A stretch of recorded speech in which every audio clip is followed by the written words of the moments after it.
kita akan buka sesi tanya jawab. Nanti mungkin dipercepat karena saya akan menyampaikan tentang program kita di bulan puasa, kemudian tentang kajian fikih puasa, dan juga tentang masalah meditasi zikir tauhid. Kita akan bahas insyaallah 3 kali ini. Ya, silakan Ustaz Jihad membuka sesi tanya jawab bagi yang ingin bertanya atau ingin menyampaikan tambahannya insyaallah. Ustaz. Waalaikumsalam warahmatullahi wabarakatuh. Silakan Ibu. Pembahasan tentang sholat yang khusyuk. Ustaz, ini apa ya? Ini tarik napas, Ustaz. Iya Bu, sama saya juga begitu Bu. Sama saya juga begitu. Ustaz. Berat sekali memang. Ya, ada ketakutan ketika mengingat sholat-sholat yang selama ini kita lakukan, Ustaz. Ya Allah. Gimana ya Ustaz, kita mau bertanya tentang sholat khusyuk ini? Karena saya pribadi Ustaz, bahwa kualitas sholat saya ini karena juga sangat dipengaruhi oleh aktivitas keseharian saya yang sangat berpengaruh terhadap sholat saya, Ustadz. Jadi kadang sedih Ustadz kalau kita membahas masalah ini, karena kita tahu, sadar betul bahwa sholat kita selama ini memang belum ada apa-apanya, Ustadz. Cuma menggugurkan kewajiban.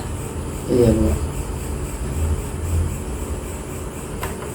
Aktivitas keseharian saja sebagai seorang ibu rumah tangga itu sangat mempengaruhi kualitas sholat. Sementara sholat mengingat pekerjaan yang ditinggalkan apa dan sebagainya. Terlebih lagi ketika kita sudah berhubungan dengan aktivitas sosial, Ustadz, sangat berat untuk kita memasuki waktu sholat dengan hati yang tenang. Karena sisa-sisa aktivitas itu masih sangat membekas. Nah, pertanyaan saya, Ustaz, bagaimana kita bisa keluar dari jebakan-jebakan itu, Ustaz? Karena kita sudah setengah mati berusaha untuk khusyuk. Tapi gitu, Ustaz, khusyuknya itu lebih singkat dari kedipan mata, Ustaz. Yeah. Setelah itu kembali lagi pikiran liar seperti ya itu, Ustaz. Makasih, Ustaz. Hanya itu yang bisa saya. Iya Bu. Bagaimana kita bisa keluar dari jebakan-jebakan itu? Iya Bu. Makasih, Ustaz. Iya Bu, alhamdulillah. Yang pertama, kalau sholat kita itu bisa menggugurkan kewajiban atau taklif, itu sudah bagus, sudah luar biasa. Karena dari situ akan dicapai ridho Allah nanti ketika kita melaksanakan kewajiban dengan baik. Jadi sholat ketika menggugurkan kewajiban, berarti fikihnya benar, wudunya, sholatnya, rukunnya, kewajibannya benar, berarti kewajibannya gugur.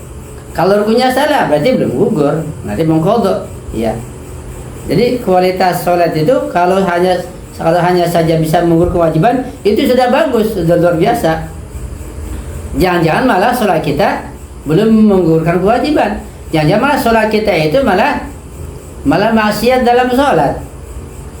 Ya, ini lebih ngeri lagi. Siapa yang bisa mengklaim bahwa dia selamat dari maksiat dalam sholat? Ada yang mengklaim? Saya nggak berani mengklaim kalau saya selamat maksiat dalam sholat. Ketika pikiran kita itu kepada, jadi maksiat dalam arti yang dalam tentunya, bukan maksiat mencuri, bukan maksiat mabuk, ya enggak, masa sholat mabuk, masa sholat berzina mencuri, nggak mungkin. Ke maksiat dengan arti yang dalam. Ya, terkadang ketika kita sedang sholat, pikiran kita kepada materi, kita melupakan Allah, kita gandrung, kita ambisi, kita merasa syahwat ke situ, itu bagian daripada maksiat kepada Allah. kita melupakan Allah, itu kita belum selamat. Sampai pada maksiat tingkat tinggi, ya. Maksiat tingkat tinggi itu adalah wudunya nggak benar, sholatnya nggak benar, sholatnya salah, wudunya salah, bacaannya, syarat rukunnya tambah parah lagi. Kalau kita insya Allah fikih sholat kita sudah pelajari, bacaan kita pelajari, ya, pada tingkat ini kita selamat. Tapi kita belum tentu selamat dari pikiran dalam sholat, pikirannya jernih, sehingga kita masih terjebak pada maksiat dalam sholat, maksiat pikiran kita, sehingga kita katakan sholat kita belum menggugurkan kewajiban. Na'udzubillah. Karena itu orang seperti Imam Khomeini sendiri, Imam Khomeini kurang apa lagi? Imam Khomeini di akhir hayatnya beliau berwasiat, ya, dia dimintakan agar diqodhokan sholatnya selama setahun, ya, minta diqodhokan. Emang Imam Khomeini pernah meninggalkan sholat? Ya, meninggalkan sholat fardu, sholat malamnya nggak meninggalkan. Tapi kenapa beliau minta diqodhokan? Sokihannya luar biasa. Kita tenang-tenang saja, ya. Jadi kalau kita gugur kewajiban kita karena dengan sholat sudah bagus. Jangan-jangan kita masih maksiat dalam sholat, maksiat hati, maksiat pikiran. Nah, pikiran kita lebih dominan kepada syahwat dibanding kepada syariat Allah Subhanahu wa Ta'ala. Dia perlu melepaskan berbagai macam kotoran, ya. Karena bisa jadi seperti dalam riwayat ada di kitab Arba'un Hadisan atau di kitab Imam Khomeini masalah sholat. Ketika sholat kita ini tidak khusyuk, ya, seperti kita ini membentuk lap yang sangat kotor. Ya, kita tahu lap yang kotor, ya, misalnya ada di bengkel itu, ada bengkel bisa ngelap, tukang servis mengelap tangannya dengan lap itu, kena oli, kena kotoran segala macam, kotor dan bau. Nah, sholat orang yang nggak khusyuk, yang mana pikirannya itu dia membentuk lap yang bau, yang kotor. Setelah salam selesai, dilemparkan lap itu ke mukanya. Ini sholat kamu ambil. Seperti itu. Ada dulu seperti itu. Itu tajasumul amalnya seperti itu. Kita khawatir seperti itu. Jadi bagaimana? Nah, singkatnya, karena masa ini masih panjang lebar, kita akan bahas kembali. Singkatnya bahwa sementara kita ikuti nasihat Syekh Bejat sementara ini. Kata Syekh Bejat, usahalah untuk khusyuk dalam sholat, walaupun hanya 1-2 detik. Ketika mencapai khusyuk sholat, dengan tentu mentadabur maknanya, artinya memahami keagungan Allah, pertahankan. Ketika lepas lagi, kembalikan lagi. Lepas lagi, kembalikan. Begitu terus berjuang dari mulai takbir sampai salam, begitu perjuangan yang berat. Ya, khusyuk kita capai tentu dengan dasar itu ada ma'rifatullah, paham makna sholat dan seterusnya kita capai semampu mungkin. Kita capai, kita pegang, pertahankan. Tapi datang lagi, ya mentah lagi. Kita kembalikan lagi, kita ini sedang sholat, kembalikan lagi, mentah lagi, kembalikan lagi, saya ini sedang sholat. Begitu sampai akhir sholat begitu. Itu kata Syekh Bejat seperti itu. Datang beri dengan ikhtiar kita, ya. Karena kata Imam Khomeini, pikiran kita ini kayak burung gereja atau burung emprit, ya. Burung yang kecil itu, yang nggak bisa diam. Ada burung itu kalau nanti bisa lihat, ada burung yang nggak bisa diam. Dia nggak bisa, gerak sana terus, gerak terus sana kemari. Pikiran kita seperti itu. Dalam surah kata Imam Khomeini, yang di luar sholat kita bisa tenang, bisa tentram. Pas sholat saja pikiran kita seperti burung ke sana kemari. Kita masih seperti itu. Jadi gimana caranya? Ya sudah, kita berusaha, kita ikhtiar. Sebanyak kita ikhtiar, sebanyak kita menyadari, kita taubat kepada Allah, Allah akan mengasihani kita, Allah merahmati kita, Allah meridhai kita karena pengakuan kita yang jujur. Kita masih jujur, sholat kita ini masih berantakan, masih kita bantu pada Allah, kita bantu pada Imam Jaman, kita masih berusaha meningkatkan. Sebatas itu kita. Yang berat itu kita sudah nggak khusyuk, nggak belajar akidah, nggak belajar fikihnya, nggak ada jelas, makan sembarangan, minum sembarangan, masih jalan terus, ya kacau semuanya, sholatnya nggak punya nilai. Jadi intinya bahwa kita berusaha seperti yang anjuran Syekh Bejat, ketika sholat kita usahakan kembali lagi sampai akhir salam kita. Tentu dengan banyak faktor yang kita libatkan, yang tadi sudah kita bahas dan akan dibahas kembali pada kajian-kajian yang akan datang, insyaallah. Itu yang bisa saya sampaikan, ya. Semoga kita bisa meningkatkan perlahan-lahan, insyaallah bertahap. Wallahu a'lam bishawab. Ya Ustaz.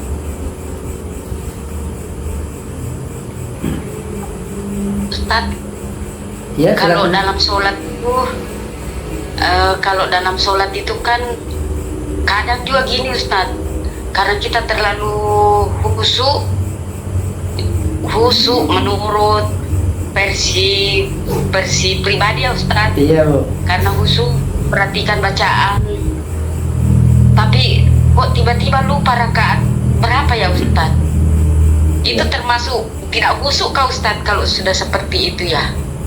Iya Bu, memang sulit menggabungkan antara khusyuk yang sebenarnya dengan gerakan-gerakan lahiriah kita. Itu tingkatan kita seperti itu, bukan seperti Imam Masum atau Marojib misalnya, bisa selamat dari itu. Kita karena masih mengimbangi fokus pada maknanya, pada maksudnya, pada tadaburnya, sehingga yang lain dilupakan. Nah, khusyuk yang benar tidak melupakan yang lain, karena saling berkaitan satu sama lain, saling berhubungan. Jadi ini bangunan sholat yang sangat luas, dari takbir sampai salam, kemudian gerakannya, kemudian juga mana-mana batiniahnya. Nah, itu khusyuk kita seperti itu. Ya nggak apa-apa, kita nanti berusaha untuk khusyuk dan akan meningkat insya Allah. Artinya kita ketika sholat, di samping kita juga berusaha memahami, mentadabbur makna yang kita baca, kita pun perhatikan tentang jumlah rakaat sholat, jangan sampai kurang, jangan sampai juga lebih, insya Allah. Berusaha, saya pun masih terjadi seperti itu, masih sangat sulit untuk mencapai khusyuk yang lebih dalam lagi. Ya.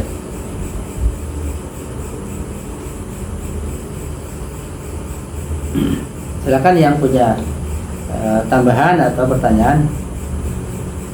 Tambahan lagi Ustaz. Ya. Ini kan kalau kita khusyuk itu Ustaz, ya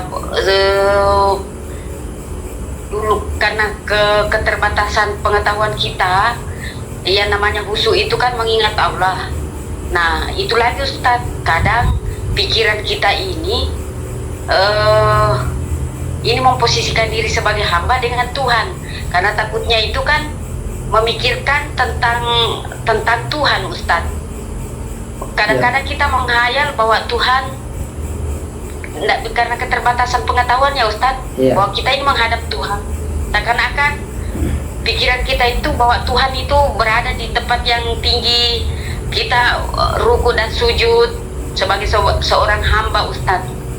Nah itu yang pertama Ustaz. Terus selanjutnya Ustaz, apakah supaya menjaga kehusuan itu, supaya pikiran juga tidak kemana-mana, kita meyakini saja bahwa kita ini menyembah Tuhan sebagai hamba yang betul-betul harus menyembahnya. Maksudnya kita betul-betul sebagai hamba yang berkewajiban untuk menyembah Tuhan, mengakui bahwa kita ini hamba yang betul-betul fakir, semua bergantung sama Tuhan Ustaz. Jadi menganggap diri kita ini kecil di hadapan Tuhan. Itu kan kadang kita Ustaz setengah mati memanage ini, memfokuskan pikiran supaya khusyuk. Jadi ya begitu, kayak kita merekayasa pikiran gitu loh Ustaz. Iya. Itu bagaimana Ustaz kalau sudah begitu? Iya Bu. Ya Allah. Yang pertama bahwa masalah khusyuk itu tadi sudah kita jelaskan, pondasinya dan dasarnya adalah ma'rifatullah, itu tauhid. Kalau kita nggak belajar tauhid yang benar, ma'rifatullah yang benar, maka nanti khusyuknya akan kesasar, khusyuknya akan salah. Nanti ada gambaran tentang Allah di benak kita. Karena masalah ketinggian Allah, masalah kebesaran dan keagungan Allah itu bukan sifatnya materi. Jadi ada ketinggian materi, ya tinggi gitu. Kalau kita membayangkan dengan ketinggian Allah dengan ketinggian materi, ya sudah musyrik, berbahaya. Sampai dengan keyakinan, kita meyakini tentang Allahu Akbar, Allah Maha Besar, kita gambarkan tentang kematerian, bandingkan dengan matahari dan yang lain, ya bisa musyrik. Karena di sini keagungan, ketinggian, kebesaran bukan materi. Ya, kita harus memahami makna lebih dalam. Nanti kita merasakan dalam batin dan hati kita. Itu tidak mungkin bisa dicapai tanpa mengkaji ma'rifatullah dengan baik dan benar, dan sulit untuk dilisankan, untuk dibicarakan. Jadi perlu ada tahapan-tahapan yang perlu kita lewati. apa makna besar, apa makna agungnya Allah dan seterusnya. Sebenarnya tahapan tertentu. Nah, paling tidak ya, untuk tahapan awal khusyuk kita, khusus saya pribadi juga, itu lebih banyak kepada ingin mencapai surga, ingin jauh daripada api neraka. Itu saja dulu. Kita akui bahwa kita ini selama kita ini condong kepada keindahan kenikmatan materi, kita takut daripada hal yang sifatnya membahayakan, ya, takut penyakit, takut ini, takut itu, macam-macam. Mustahil ibadah kita itu bebas daripada ingin surga, takut neraka, mustahil. Ya, jadi itu saja dulu. Jadi kita ibadah kita, salat kita ingin mencapai surga. Ya, ya Allah, karena Engkau menjanjikan kalau saya salat ini saya bersurga, ya, maka kita gambarkan surga Allah yang ada di Al-Quran, itu nggak apa-apa. Ya, dan kita menggambarkan takut neraka yang di Al-Quran, nggak apa-apa. Jadi kita belum mengetahui tentang surga dan neraka, itu menambah khusyuk, itu pun nggak apa-apa. Sampai pada tingkatan nanti khusyuk khusyuk masih awam, khusyuk kita ini betul-betul nangis karena takut neraka. Seperti orang yang mau dipenjara, mau digantung, kan takut, menangis. Atau orang yang sangat rindu kepada surga, ya menangis. Itu sudah khusyuk tingkat tinggi.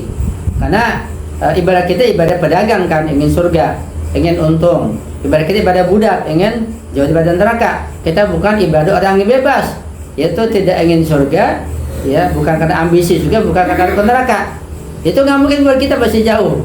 Itu mimpi masih. Kita bertahap dulu. Kita akui dalam diri kita, hati kita ini, ya Allah, ibadah saya ini ingin surga, ya Allah. Ibadah saya takut neraka. Mana buktinya? Ya kalau nggak coba, kalau misalnya nggak sholat subuh, nggak ada siksa, ya. Tapi sholat subuh ada pahalanya, tapi nggak ada siksa, ya nggak ada orang sholat subuh. Karena beratnya itu sudah sebagai takaran bahwa kita ini ibadah kita ingin surga dan takut neraka. Tapi itu masih bagus, ini masih dalam koridor ikhlas, masih bagus walaupun tingkatan rendah, belum mencapai yang berikutnya. Itu saja dulu kita kita pegang erat-erat. Kalau kita sholat ingin surga, kita sholat takut neraka, itu kita yakin dulu. Tapi kita tinggal pelan-pelan memahami bacaannya, nanti memahami tadabbur ayat-ayatnya dan seterusnya sampai akhir hari kita tingkatkan, insya Allah kita bertahap dan perlahan-lahan, ya insya Allah. Itu mungkin Bu untuk menjawab soal yang Ibu sampaikan. Barangkali ada manfaatnya, wallahu a'lam bishawab. Ya Bu. Ya Ustaz, makasih Ustaz. Afwan. Di chat. Assalamualaikum Ustaz. Iya, silakan Ibu. Waalaikumsalam warahmatullahi. Jadi sebetulnya yang ini yang tadi ya tentang apa? Tentang kalau kita dalam waktu pas sempit atau enggak ya, karena kalau saya lagi sholat gitu kita menahan buang air misalnya atau buang angin, itu baiknya gimana? Apa kalau ini dibatalin aja atau baiknya ditahan atau gimana Ustaz itu? Iya, itu terjadi pada berbagai kondisi. Karena itu kita harus perhatikan kondisi kita dan kondisi waktu sholat yang akan kita lakukan. Misalnya, kalau waktu sholat masih luas, kita ingin sholat zuhur asar misalnya katakanlah jam 12:30, kan masih luas tuh, waktu luas. Yang kedua, memperhatikan sebelum sholat, ketika kondisi waktu masih luas, kondisi kita rasanya kenyang, nanti ingin buang air, ya buang air dulu, dikeluarkan dulu, seperti itu. Ya, jadi cari-cari alasan atau cari-cari sesuatu sehingga bisa buang air. Jangan sampai nanti ketika sudah masuk sholat ingin buang air. Jadi usahakan sebelum masuk sholat, sebelum takbir, ketika waktunya luas, usahakan untuk dikosongkan perutnya, begitu. Nah, kalau sudah masuk waktu sholat atau sudah mulai takbir, ya, dan ada rasa ingin kencing, ingin buang air besar, wajib ditahan, jangan dibatalkan semampu mungkin. Ya, kalau sampai nggak kuat betul, ya sampai terjadi batal betulan sampai keluar angin, ya wajib batal sholatnya, keluar. Artinya ketika sudah masuk sholat ada rasa ingin, maka dipertahankan dan dipercepat sholatnya. Nggak boleh membatalkan sholat hanya ada keinginan seperti itu, harus dipertahankan. Karena itu harus memperhatikan kondisi fisik kita, kondisi waktu sholat kita. Ya, seperti waktu sholat sudah mepet misalnya, kita sholat maghrib, sholat zuhur asar sudah jam 5:30 misalnya, kan mepet itu. karena ada urusan, bukan karena sengaja, bukan karena main-main. Kalau sengaja main-main ya fawaidul musallin, fatwail nantinya. Nauzubillah min dzalik. Enggak sengaja. Ya karena ada urusan. Sehingga waktu mepet salat zuhur dan asar, mendekati maghrib, maka dipercepat. Seperti itu. Seperti kita sedang keadaan ingin buang air, dipertahankan, dipercepat. Maka itu pun ketika pepet waktu harus dipercepat seperti itu. Jadi kita perlu perhatikan kondisi fisik kita dan waktu yang kita hadapi, insyaallah. Kalau kita bisa betul-betul sholat lebih khusyuk, insyaallah. Jelas Bu ya? Ya, jadi tergantung sikonnya ya. Iya, Bu. Keadaan gitu Iya, ya. Bu, betul. Iya. Baik, terima kasih. Maaf ini kalau kurang kurang. Iya, nggak bagus Bu, soalnya bagus sering dialami oleh kita masalah itu. Iya. Ya, cukup. Terima kasih. Assalamualaikum. Assalamualaikum warahmatullahi wabarakatuh.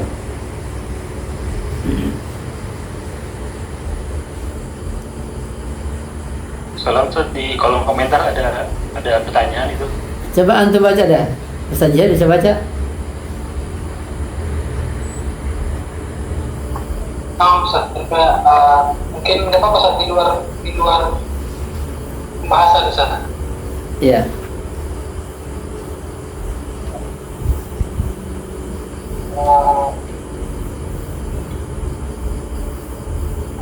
Bertanya guru, apakah wakil Imam Mahdi dunia satu-satunya imam besar Iran dalam Nurul Rahbar atau bisa ulama lainnya? Terima kasih.